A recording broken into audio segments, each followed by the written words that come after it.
வணக்கம் நண்பர்களே, நான் உங்கள் சேலம் கவிதாஸ். 3ஆம் வகுப்பு படிக்கிற பொண்ணு பேரு விகானா.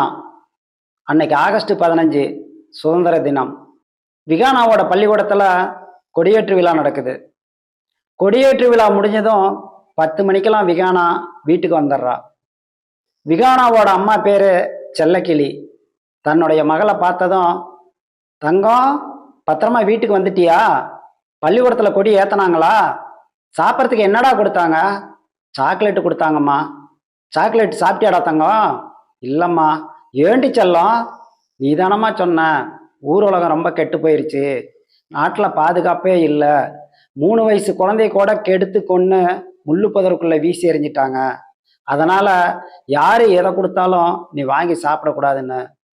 அதனாலதாம்மா பள்ளிக்கூடத்துல நம்ம சுதந்திர கொடியை ஏற்றி வச்சு கொடுத்த சாக்லேட்டை கூட நான் சாப்பிடாம வர்ற வழியில வீசி எறிஞ்சிட்டம்மா. செல்லக்கிளி தன் மகளை கண்ணீர் சிந்த கட்டி அணைச்சிக்கிறாங்க.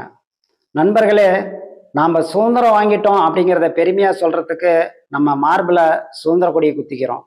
அது மட்டும் இல்லை, வீட்டில், தெருவில், பள்ளிக்கூடத்தில், அலுவலகத்தில், ஏன் கோட்டை கொத்தளத்தில் கூட சுதந்திர கொடியை ஏற்றி வைக்கிறாங்க.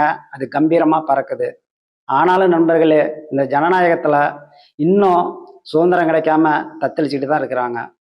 நண்பர்களே, தனி மனித ஒழுக்கம் இருந்தால் குற்றங்கள் நடக்காதுன்னு சொல்கிறாங்க. ஒவ்வொரு தனி மனிதனும் அந்த ஒழுக்கத்தை கடைப்பிடிக்கிறதுக்கு தப்புக்கான தண்டனையை ரொம்ப கடுமையாக்கணும். தண்டனையை கடுமையாக்கினா தான் ஒவ்வொரு தனி மனிதனும் ஒழுக்கத்தை கடைப்பிடிப்பாங்க. அப்பதான் நாட்டில் குற்றங்கள் நடக்காம இருக்கும்.